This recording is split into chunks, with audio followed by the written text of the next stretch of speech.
지구 환경을 지키고 순환 경제 및 탄소 중립 실현에 노력할 것입니다. Renew System has developed advanced technologies that can benefit both humans and nature. Also, it has created a safer environment for the future generation by protecting major structures from all around the world. And we hope it can make greater contributions to the safety of underground spaces in the near future.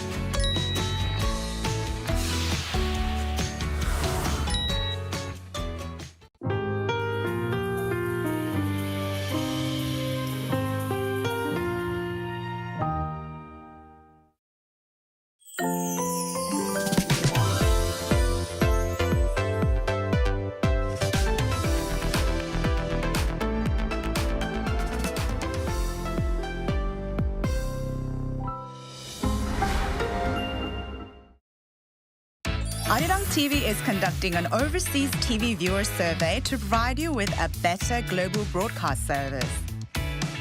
Share your valuable feedback on the Arirang TV website www.arirang.com or mobile application. Survey participants will be selected at random to receive special gifts. 2025 Arirang Overseas TV Viewer Survey. We look forward to hearing from you.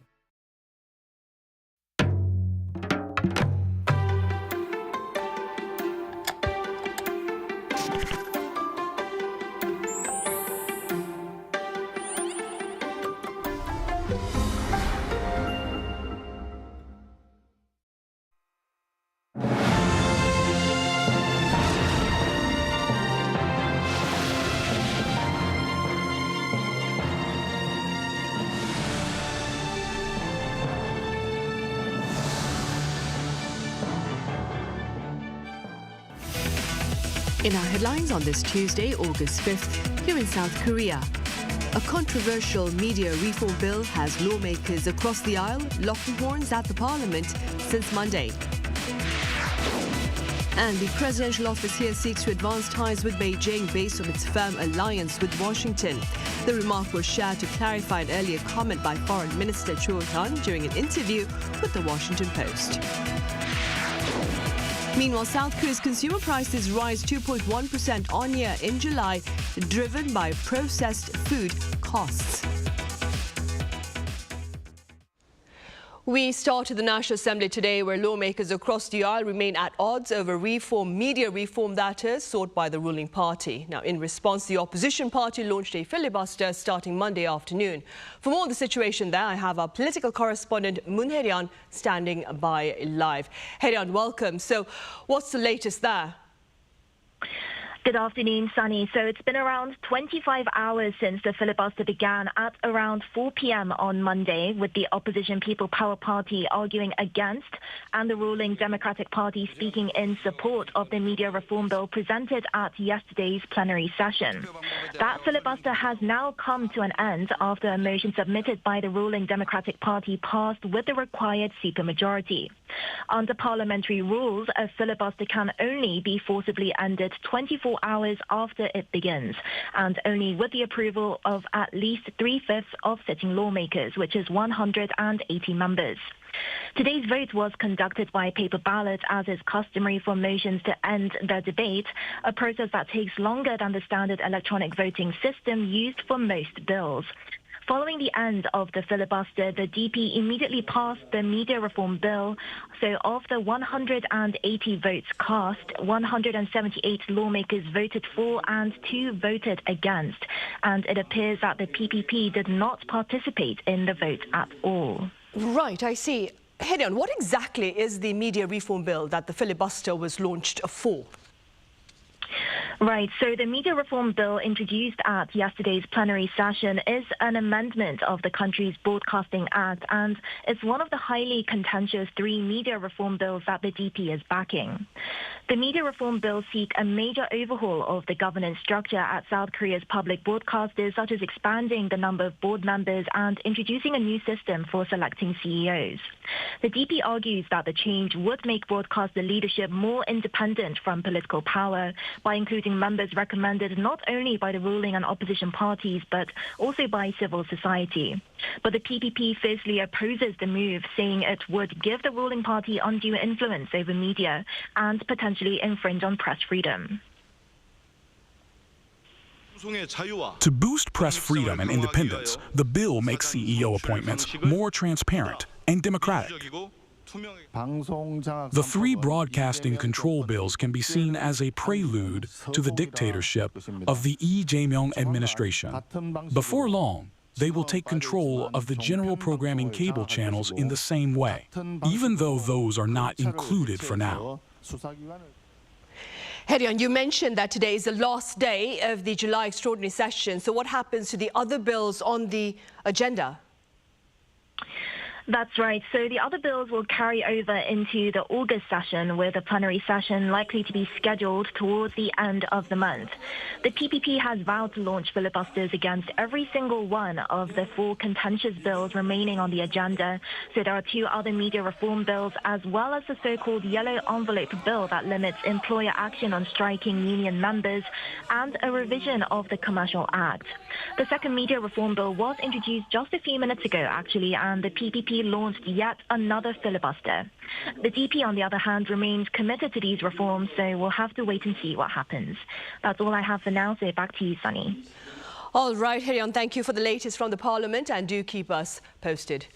Moving on then, Prime Minister Kim Min-seok says last week's tariff deal with the US was a meaningful outcome considering the challenges faced. Presiding over a cabinet meeting earlier on this Tuesday, in place of President Lee Jae-myung, who is currently on holiday, Kim thanked the country's ministers for protecting what he called key interests for the agriculture and livestock industries.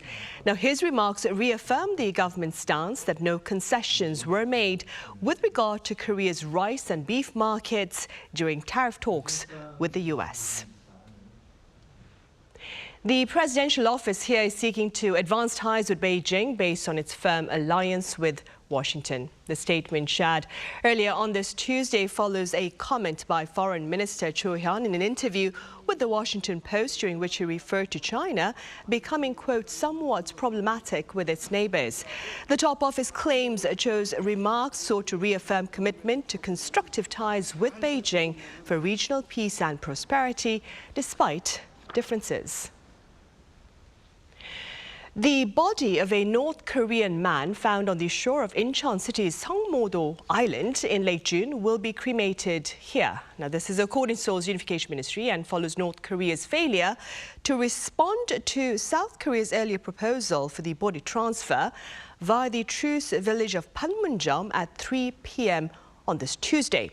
Pyongyang has remained silent.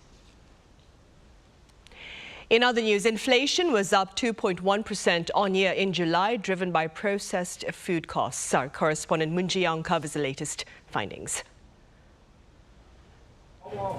Korea's consumer prices saw an increase in the 2% range in July for the second straight month. Data from Statistics Korea on Tuesday showed that the country's consumer price index, a key gauge of inflation, rose 2.1% in July year-on-year. Inflation had remained above the Bank of Korea's 2% target for 4 consecutive months through April, subsequently seeing a dip in May before edging up again in June. While the rise in agricultural, livestock, and fishery product prices expanded due to heat waves and heavy rain, the slowdown in the pace of increases for personal services, excluding dining out, alongside a shift to a decline in petroleum prices, led to a 0.1 percentage point decrease from the previous month. Prices of processed food products jumped over 4% due to factory price increases, adding 0.35 percentage points to July's overall inflation. Agricultural product prices edged down 0.1%, however, with a notable soaring of watermelon prices by over 20%. The agency noted that extreme heat and heavy rainfall resulted in unfavorable supply conditions, while demand rose sharply. Prices of seafood products rose over 7%, while mackerel prices climbed more than 12%. The agency points to a decline in catches caused by rising sea temperatures. Prices of livestock grew 3.5%, including a significant increase in domestic beef, which is highly sought after thanks to livelihood recovery consumption coupons distributed by the government. In contrast, oil prices fell 1%, reversing an increase in the previous month amid falling international crude prices. During a review of price trends on the same day, the Bank of Korea noted that prices of farm produce are expected to rise rapidly due to unfavorable weather conditions. It pledged to closely monitor the inflation path in response to high uncertainties surrounding external conditions. The central bank also added that a significant slowdown in price growth could occur this month, affected by planned bill discounts and other services by major mobile carriers. 문지영, Arirang News. A new task force that is made up of top government officials and corporate leaders launched its first meeting on this Tuesday to chart a strategic map to tangible economic growth. Our economic correspondent Kim Do-yeon reports. Deputy Prime Minister for Economy and Finance Koo Yoon-chol says businesses are at the core of the Lee Jae-myung administration's growth vision, which seeks, quote, real growth. He was speaking Tuesday as the new Growth Strategy Task Force held its first meeting with Koo leading, joined by top officials and business leaders, including SK Group Chairman Choi Tae-won, who also heads the Korea Chamber of Commerce. We now need to focus on more fundamental economic growth. I believe the next 5 years are Korea's last real opportunity to transition into a super innovative economy. One key agenda item was easing legal risks for companies. The government plans to reduce criminal liability for CEOs, including in breach of trust cases, and shift towards fines and civil compensation. Minor violations without intent or gross negligence could be exempt from criminal charges altogether. But penalties for serious offenses such as unfair trading or safety violations will be strengthened. The task force also reviewed the outcome of the recent Korea-US tariff deal. Industry Minister Kim Jong-kwan said the agreement eased uncertainty for exporters, especially in autos, semiconductors, and pharmaceuticals, and helped preserve Korea's competitiveness in the U.S. market, which accounts for nearly 20% of Korean exports. Even if new tariffs are introduced, Korea will retain most favored nation treatment, ensuring it's not disadvantaged compared to Japan or the EU. Officials also again confirmed no new concessions were made on beef or rice, though future talks could address quarantine procedures such as for U.S. apples. Chairman Choi Tae-won welcomed the deal but urged the government to follow through on the details and ensure both sides maximize investment synergy. Kim Do-yeon, Arirang News.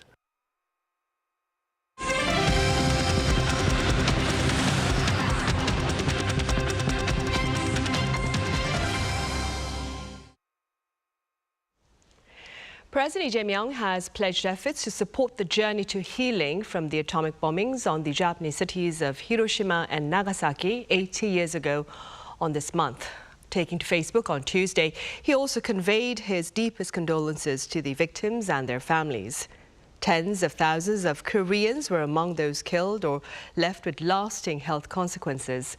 He also made reference to South Korea's Special Act on the support for Korean atomic bomb victims enacted in 2017, calling it a practical foundation for assistance, but acknowledged that more needs to be done.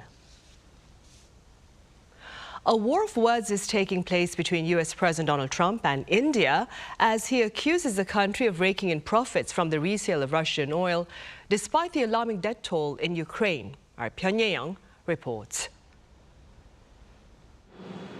U.S. President Donald Trump is turning up the pressure on India just days before a 25% reciprocal tariff is set to take effect on August 7th and the U.S. set ceasefire deadline between Russia and Ukraine of August 8th. In a post on social media, Trump accused India of making huge profits from buying and reselling Russian oil, while turning a blind eye to how many people are dying in Ukraine, saying he would be substantially raising the tariffs paid by India to the U.S. The move is widely viewed as part of a dual strategy, pressuring India while indirectly targeting Russia by going after one of its key oil customers. So what he said very clearly is that it is not acceptable for India to continue financing this war by purchasing the oil from Russia. In an official statement, Indian spokesperson Randir Jaiswal said the targeting of India was unfair and unreasonable, explaining that India had turned to Russian oil only after traditional suppliers redirected shipments to Europe following the Ukraine conflict. He also pointed out that the U.S. still imports chemicals and minerals from Russia for its nuclear and EV industries, and that India will take all necessary steps to safeguard its national interest and economic security. Russia, for its part, dismissed the moves. In a statement, Foreign Ministry spokesperson Maria Zakharova said no tariff wars or sanctions can halt the natural course of history, adding that Russia will deepen ties with the global south and resist the unlawful unilateral sanctions. Meanwhile, U.S. Middle East envoy Steve Witkoff is scheduled to visit Moscow on August 6th, possibly to meet Russian President Vladimir Putin, a move seen as an attempt to push for progress on a ceasefire. Pyongyang, Arirang News. Meanwhile, Russia has announced intentions to step away from a missile treaty that the U.S. accuses it of violating for over a decade. Our Choi Soo-hyung explains. Russia says it will no longer be bound by a treaty on the deployment of intermediate-range missiles. On Monday local time, the Russian Foreign Ministry claimed the U.S. has been deploying intermediate-range missiles in Europe and Asia. Moscow said the move is a response to new threats. The INF Treaty, signed in 1987 between the U.S. and the Soviet Union, banned the production, testing and deployment of ground-launched ballistic and cruise missiles with ranges of 500 to 5,500 kilometers. In 2019, during U.S. President Donald Trump's first term, Washington pulled out of the agreement, arguing Moscow had long been violating the treaty. Russia denied accusations of violations, continuing to hold back on developing missiles banned under the treaty. Moscow's statement on Monday followed President Trump's order, issued 3 days before, to reposition 2 U.S. nuclear submarines in response to the deputy head of Russia's Powerful Security Council, Dmitry Medvedev's remarks about the risk of war between Washington and Moscow. Medvedev also warned an act to expect further steps tying the Foreign Ministry's announcement to what he called NATO countries' anti-Russia policy. NATO is stepping up its support for Ukraine, starting with the Netherlands. The alliance plans to purchase U.S.-made weapon systems. Valued at around $579 million, the aid package will include missiles for the Patriot air defense system. The Dutch are just the first of many. You're going to see a series of announcements in the coming weeks. You know, when we announced this facility that allowed our NATO allies to buy U.S. equipment and provide that to Ukraine for their defense, we had a lot of our allies raise their hand and line up. Ukraine has also continued its offensive, striking 5 Russian fighter jets in Russian-occupied Crimea. Ukrainian President Volodymyr Zelensky claimed Ukrainian forces are also facing mercenaries from China, Pakistan and Africa. Choi Soo-hyung, Arirang News. In the Middle East, Hamas says it will return to the dialogue table if the number of aid trucks into Gaza is substantially increased. Our Lee Sing-jae has the latest. Palestinian militant group Hamas is open to restarting peace talks with Israel. However, the precondition to returning to negotiations is the entry of at least 250 humanitarian aid trucks per day into the Gaza Strip. According to Al Jazeera, Gaza officials report that over 22,000 aid trucks are currently waiting outside the enclave, while an average of just 84 trucks have been allowed in daily since Israel eased restrictions on July 27th. Humanitarian organizations have warned that at least 600 trucks per day are required to meet basic needs. Gaza's health ministry said Monday that 6 more people, including a child, had died from starvation in the previous 24 hours, bringing the total number of starvation-related deaths since the start of the conflict to 181, including 94 children. However, Israeli Prime Minister Benjamin Netanyahu said on Monday that he would convene his security cabinet this week in order to discuss how his military will proceed in Gaza and meet all his war goals. We must continue to stand together and fight together to achieve all our war objectives: the defeat of the enemy, the release of our hostages, and the assurance that Gaza will no longer pose a threat to Israel. Later this week, I will convene the cabinet to instruct the IDF on how to achieve these 3 objectives, all of them without exception. Meanwhile, according to a report by Axios on Monday, more than a dozen House Democrats have signed a letter calling on the Trump administration to formally recognize a Palestinian state. The latest push signals a renewed effort among some U.S. lawmakers to support Palestinian statehood, with at least one Democrat planning to introduce a pro-statehood resolution in Congress. Lee Seung-jae, Arirang News. Back on the local front, the southern city of Gyeongju is seeking to ensure that language is not a barrier to travel for foreigners there during the APEC leaders' meeting later this autumn. Our An Sung-jin has more. A taxi driver wearing a shirt, vest, and tie embroidered with a Gyeongju City symbol welcomes a foreign guest. Speaking through a smartphone app, the guest tells the driver his destination. Please take me to the Bulguksa temple. It is translated automatically on the driver's cell phone. What the driver says to the customer is also translated immediately. This two-way AI translator has been provided to around 1,000 taxi drivers in the Gyeongju area ahead of APEC 2025 Korea. Since we have the translation application ready, we can communicate with foreign guests and take them to destinations more easily. Gyeongsang-mukdo Province has started its K-Miso City project, which stands for My Innovated Smart Open City, for foreign visitors ahead of the APEC Economic Leaders meeting in November. The province says it's a civic movement with the aim of encouraging people to revisit Korea. Key tasks aim to transform aspects of society to create a smart and open city. The project is also set to improve public transport services, lodging facilities, and traditional markets. With events like APEC Plogging and APEC Clean Day, citizens will clean the streets to make sure the city is as clean as it can be. We try to set our smiles, kindness, and cleanliness as our standard practice from the service industry to daily life. This will create a smart and safe city for everyone. Since the voluntary participation of citizens is essential for the successful hosting of the APEC Economic Leaders meeting, the province plans to promote the campaign through civic education. An Sung-jin, Arirang News.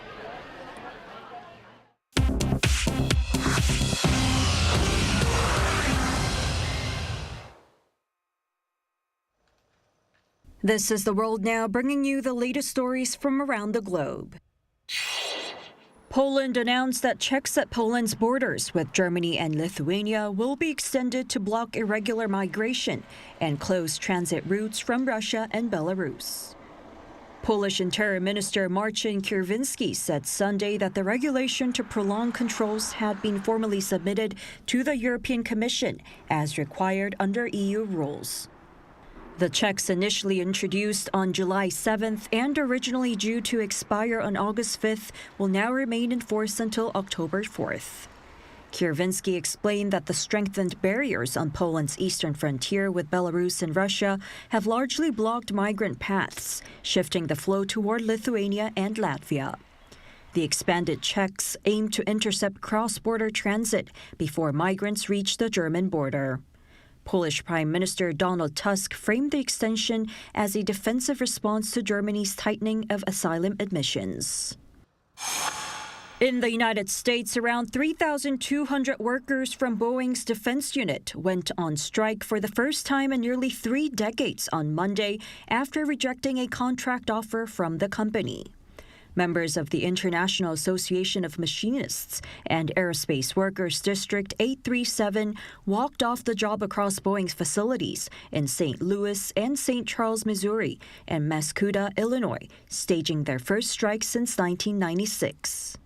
They rejected Boeing's contract offer, which included a 20% general wage increase, a $5,000 ratification bonus, additional vacation, and sick leave. The workers cited unresolved issues with overtime eligibility and scheduling provisions. Dame Stella Remington, the UK's first publicly named Director General of MI5 and the first known female leader of any national intelligence agency, died on Sunday, aged 90. She joined MI5 in 1969 and worked her way up to become Director General in 1992. Paying tribute, the current MI5 Director General said her leadership ushered in a new era of openness and transparency about the work MI5 does. After retiring, Remington was made a Dame Commander of the Order of the Bath in 1996 and went on to write best-selling spy novels featuring fictional MI5 and CIA agents. Choi Ji-hee, Arirang News.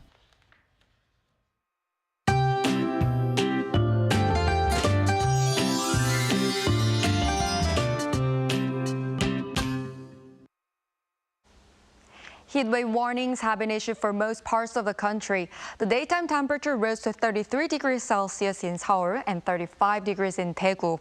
Tomorrow it will stop at 28 degrees in Seoul with rain during the day. Tomorrow it will rain all over the country again. In particular, heavy rain of up to 100 millimeters will fall in the eastern parts of Gyeongju, inland areas of Gangwon-do and the Chungcheong-do provinces. And up to 80 millimeters of heavy rain will also fall in Seoul. Special care should be taken to keep safe and prevent any damage.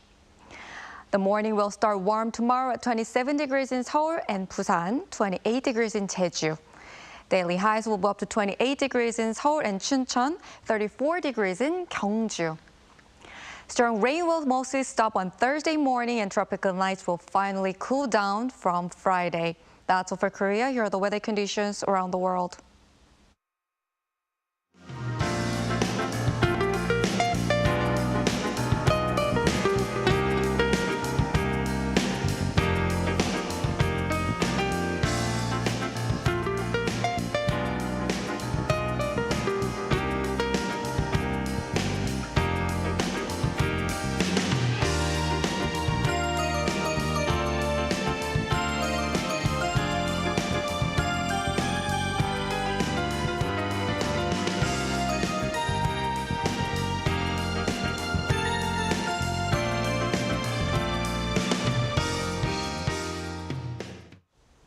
Those are the headlines at this hour here in South Korea. Coming up next is our daily panel session.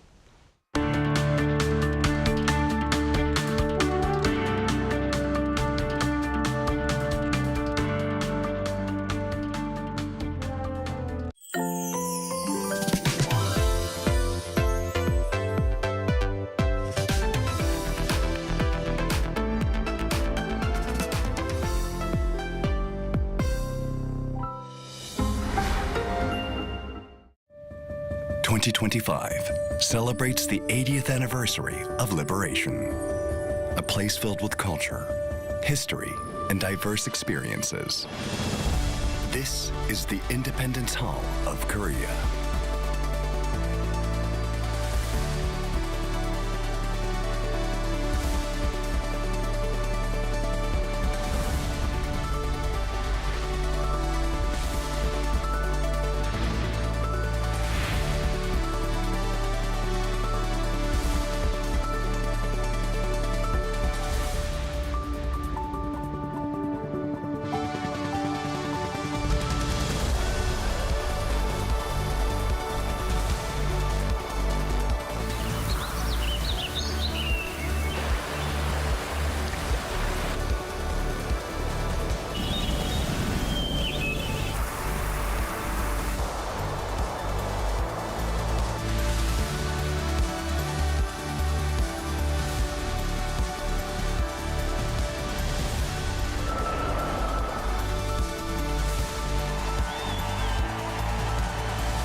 Upholding the values of the independence movement, and together with the whole nation, we will make Korea great.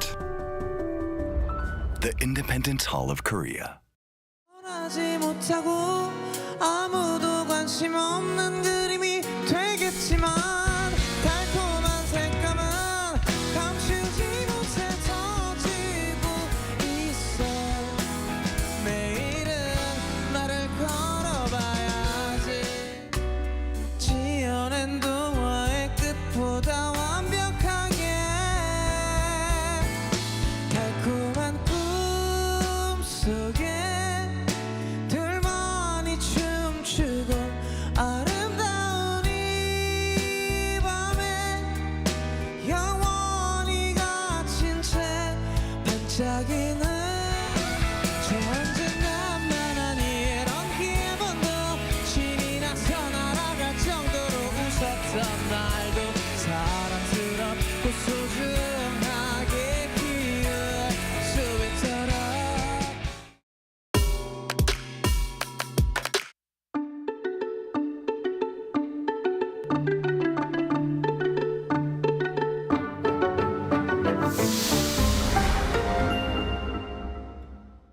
코딩을 배우고 싶어? 로보로보로 와. 로보로보와 코딩을 배워. 로보로보와 사고력 키워.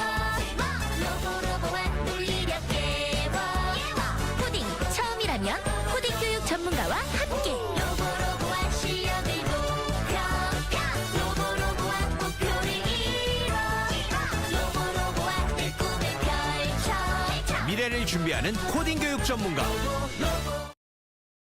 Change the way you start skincare.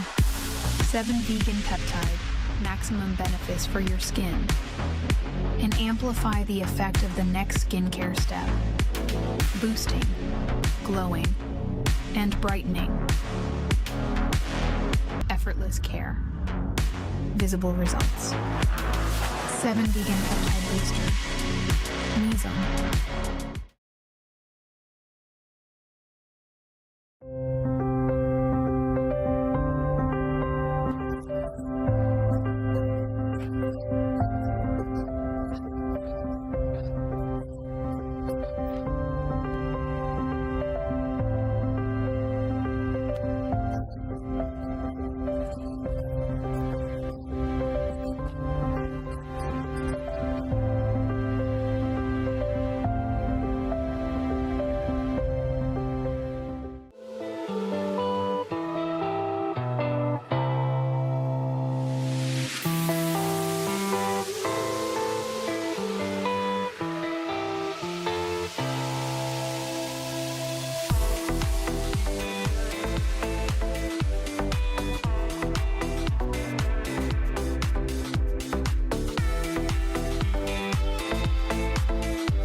On Press Perspective today, we discuss the impact of the recently sealed trade deal between South Korea and the U.S. on the local bourse and more.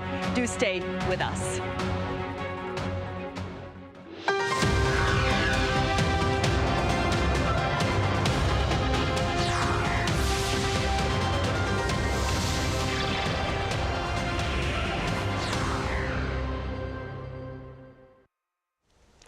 Hello and welcome to Tuesday's edition of Press Perspective. It's August 5th here in Seoul. I'm Min Sun-hee. We touch upon the South Korea-US trade deal yet again today, with the focus this time on the local economy. For this, I have Stephen Borwick with Japanese weekly news magazine Nikkei Asia here in the studio. Stephen, it's been a while. Welcome back. Nice to be back. I also have Professor Kim Yong-jin at Seogang University with the pundit's take on the day's discussion. Professor Kim, as always, it's a pleasure. Good afternoon. Pleasure to be here. Right, we will start here in the studio. Stephen, let's begin with the broader, perhaps concerning impact of Mr. Trump's tariffs. Well, there's a lot going on. We're at an interesting kind of juncture where some major countries have reached deals with the U.S., notably Korea, Japan, Indonesia, a number of others. But if you look around the world, if you look at a lot of major economies, we still have a slated duty of 35% on Canada, 50% for Brazil, 25% for India, 20% for Taiwan, and 39% for that renegade country, Switzerland, of all places. So there's a lot going on. There's a number of moving factors, but One thing that I keep waiting to see the effects of, and that I think we're seeing some effects of now, is how this is all going to affect hiring. It's just because when businesses don't know what's going on, when they're not able to plan things, when they don't know how much they're going to be able to export, how much all of their imported materials are going to cost, when they can't really make these decisions, inevitably they're going to kick the can down the road and delay certain things. And then that means that one of the things that they delay is hiring. And so just recently, the U.S. put out a jobs report that was below expectations, that was pretty lackluster. In Australia's most recent GDP figures, they were lower than expected, and some analysts flagged the uncertainty created by the tariffs as a potential factor hindering hiring. So that's something I've really got my eye on, but it's hard for me not to come away with the impression that, like, the Trump administration is not acting with, the economic indicators in mind. They're not really trying to achieve a specific economic outcome. They're really just trying to see however they can benefit in each kind of bilateral deal with each country. The New York Times this week quoted an analyst who described this as a global shakedown of sorts. So here in Korea and across the water in Japan, like, policymakers kind of touted the agreements they reached as being, achievements of a sort, but they are still facing 15% tariffs, which in the modern era is extremely high. And we don't yet know just how that's going to affect the economy yet in a number of ways in terms of consumer prices, production prices, all kinds of things. So uncertainty still is the order of the day, and I just hope that as we see these countries engage on a bilateral level, that they'll be able to come away with something that, is not just, that has, a broader kind of public interest character in mind, that is not just what can we give to the Trump administration that will benefit a small number of people, but hopefully we can see some measures that will calm the overall economic landscape, something that I think everyone would like to see. Right, for sure. Professor Kim, as Stephen just mentioned, quite a number of critics believe Mr. Trump's tariffs are upending global trade. What are your thoughts? Well, before we get to the point, I'd like to, mention a couple of bad things happened recently in the United States. So I was surprised to see the numbers of increases in employment and job increases, right? In May, and they adjusted the numbers. In May and in June, the increases in the job, it was like 15,000 to 19,000, which were expected about 150,000. And then consumer price increase is 2.6%. That's kind of, the out of, expectation of the FRB. So the signals are kind of giving big warnings to Mr. Trump, I think. And in terms of how Trump tariff are upending the global trade, I mean, but like there are a couple of things to mention. It was a big surprise to see that global trade system which has been built like for a decade, has been totally changed in several months after Mr. Trump became the president of the United States. And Mr. Trump redefined what a trade deal means. And so in January, the tariff of the U.S. on the world was 2.5%. Now is over 15% to like 40%. Before the Trump administration, the basic rule which governed the world trade was the General Agreement on Tariff and Trade, which means GATT, made in 1947, which evolved into the World Trade Organization, WTO, multilateral agreement, right? Most U.S. administrations of both political parties generally have believed that free trade served the U.S. interest by strengthening trading ties, promoting the economic growth of allies, and delivering cheaper goods at home. Even though this, multilateral, bilateral, later on, right? Bilateral systems were never fully functional. U.S. leaders always viewed it as better than a protectionist alternative. However, Mr. Trump, sees differently, and he is now resetting the global trading system according to his preferences. The rest of the world is adapting very quickly. Like, Stephen mentioned, we'll see what happens furthermore. Right. And in the meantime, Stephen, with regard to South Korea's trade deal with the U.S., what has been this foreign media reaction to that particular deal? It's something that foreign media has been quite interested in, I think, because South Korea and some other Asian countries are countries that are kind of particularly vulnerable to these changes in the trading environment because it's an export-led economy and has a major destination. The United States is a major destination for South Korean goods, such as autos, appliances, a number of other things. So you can parse this deal. There's a few things that it's possible to say about it. I would say that one takeaway, one kind of optimistic way of interpreting it is that at least it provides clarity in the short term.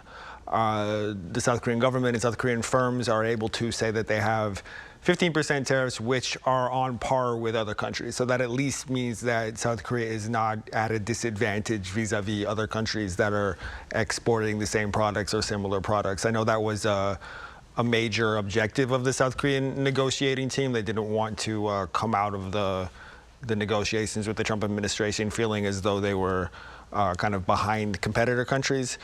And so now that uncertain, that as I said earlier, there is still some amount of uncertainty. But now that there is at least clarity on that point, I think the overall economic indicators are expected to be a little more robust going forward. The administration of President Lee Jae-myung here has just enacted a quite sizable stimulus package.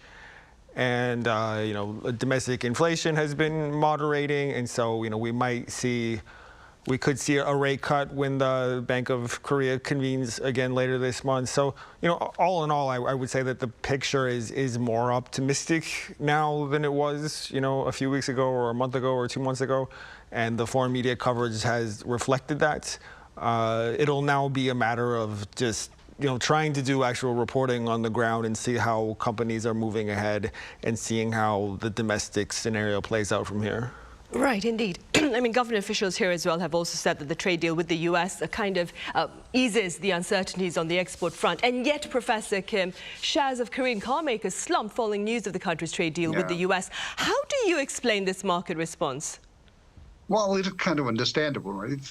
Before the deal, Korean automakers enjoyed 0% tariff, when they export their car to the United States, compared to 2.5% of Japan and EU. Due to the FTA free trade agreement between Korea and the U.S. But Japan and EU are not FTA partners with the U.S.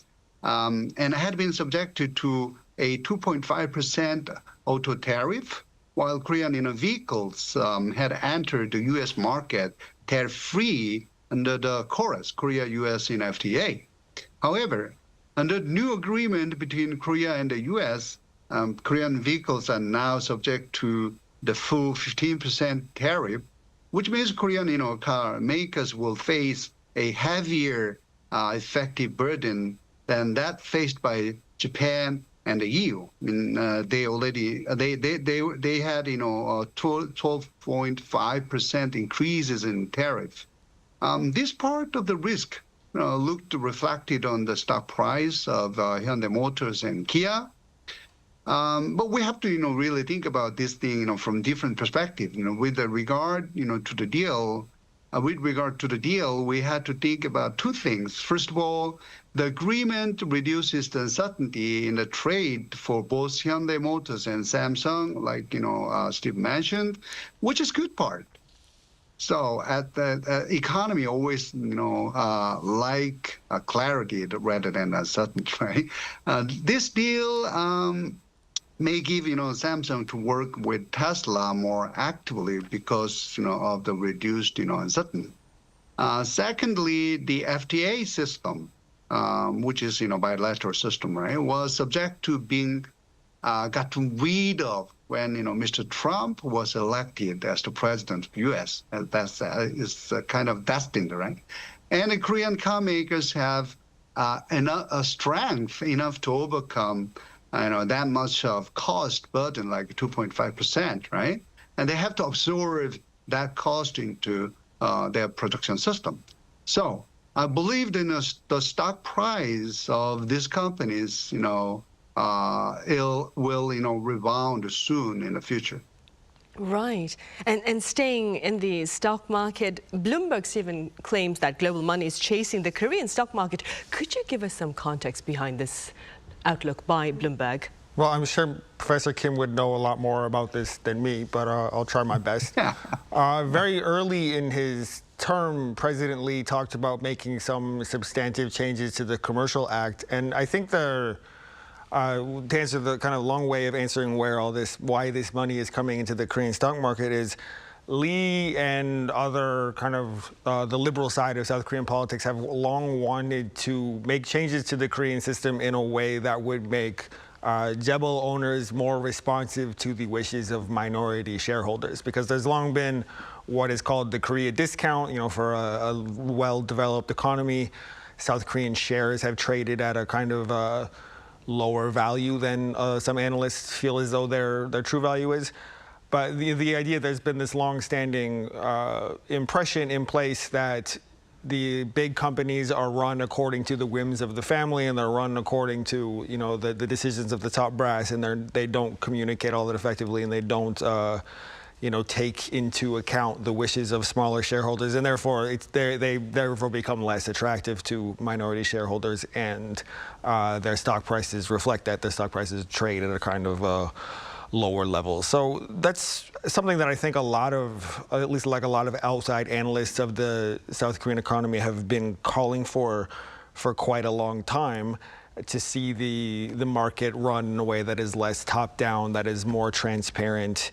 And it remains to be seen just how and when the actual granular changes will be made. I think the Lee administration wants to increase transparency around the selection of board members and the reduction of treasury stock holdings. And so these are the kind of things that, if you have been reading about the economy for 5 or 10 or 20 years, you can read international assessments by ratings agencies and other kind of impartial international bodies that have been recommending these measures. So I think it's a welcome sign, and the market is responding to that. The stock market is, if anything, a self-interested and a profit-seeking kind of thing. So as Bloomberg points out, if there is this money flooding into the market, it's because investors are feeling better about the Kospi.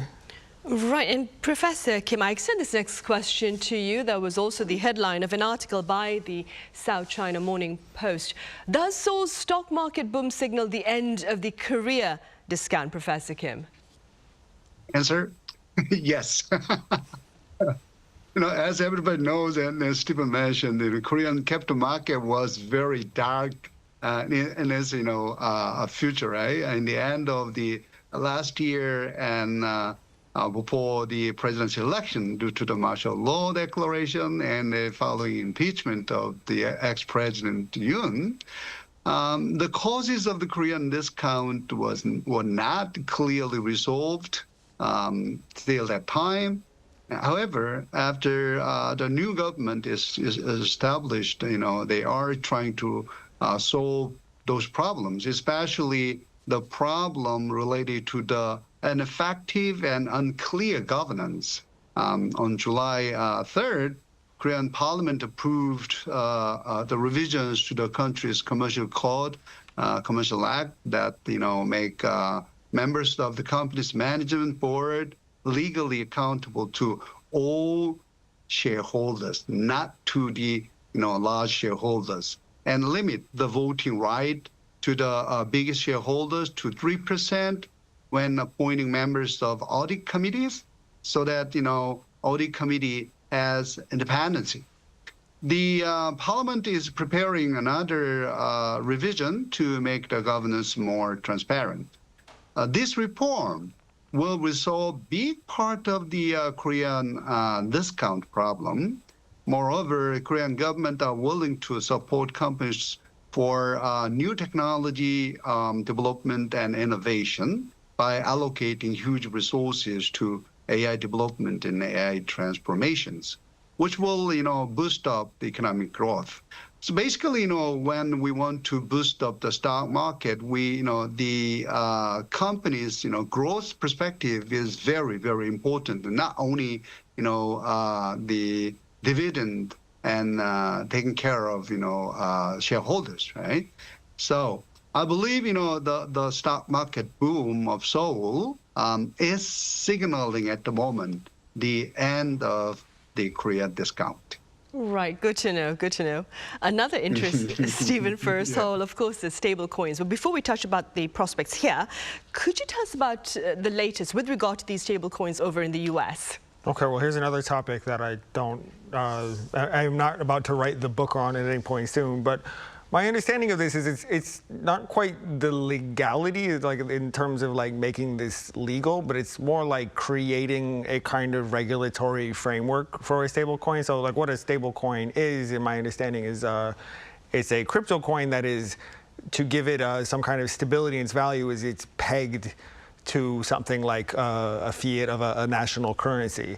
And so that makes me wonder a number of things, because I've always understood like the appeal of cryptocurrency to be that like it's something that exists independently of regulation. It's something that exists outside of the conventional financial system. So if you start doing things like pegging crypto coins to a national currency, like does it continue to be a cryptocurrency? Does it still have the same kind of appeal?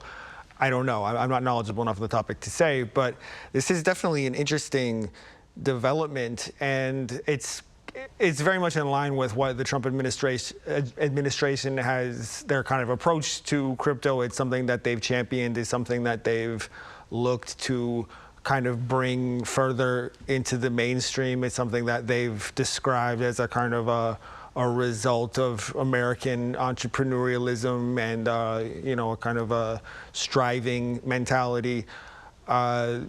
Crypto was something that I think a lot of people had kind of thought was on the way out several years ago under the Biden administration, and that's all very much changed since Trump came into power. So if this moves forward, I think it will undoubtedly be a big win for the crypto sector, in that it'll be a big source of legitimacy. It'll be the kind of the biggest formal endorsement that crypto has had yet from the U.S. government. But like I said, I would just flag the concerns I raised earlier. If is a stable coin, does it retain the appeal that cryptocurrency has typically had of being something that is kind of volatile, kind of wild, but ultimately something that will appreciate in value consistently as Bitcoin has over the years? Time will tell. Right, and hopefully Professor Kim will be able to give us a little bit of his thoughts with regard to that once he answers my question first. Professor Kim, what are the prospects of stable coins taking root here in South Korea, do you think? Well, in terms of stable coin, the U.S. stable coins are dominating the market right now. The size might be $2,500 billion. The 95% of stable coins is dominated by U.S. stable coins, what's called USDT and USDC. And Mr. Trump tried to use that stable coins to secure the U.S. currency dominance over the world. I mean, that's his policy, right? To respond to his, movement. I mean, recently the Genius Act is guiding and establishing national innovation for U.S. Stable Coins Act. That was passed, and then they are preparing, reviewing two acts. One is Digital Asset Clarity Act, and then the CBDC is prohibited, for the FRB. So FRB cannot do any kind of things, with regard to stable coins. That's what they do. So with this, initiatives of President Trump, Korea need to respond to those kind of things. So during the presidential campaign, President Lee Jae-myung promised the introduction of the stable coin to Korean economy, and he looks to have a very clear vision about the digital economy, where digital assets, including digital coins and stable coins, play a key role in facilitating online to online, online to offline transactions, right? Recently, lawmaker Ando Gol opened a seminar about the potential law for a stable coin, which is similar to the U.S. Genius Act, like I mentioned, the guiding and establishing national innovation for U.S. Stablecoin. The proposed bill included items like, who will mint the one-based stablecoin, and the criteria, right? How to supervise and monitor the companies, and how to protect customers, and how to regulate them regarding the issues of money laundering and supporting terrorists. And I believe at least by the first half of the next year, stable coins will become legal here in Korea. Right, I see. All right. I'm afraid that's all the time we have today. Professor Kim, as always, thank you very much for your insights. Thanks for having me. And Stephen, thank you very much for your time and your thoughts. Thank you. Right, that ends this edition of Press Perspective. As always, thank you for watching. See you same time tomorrow.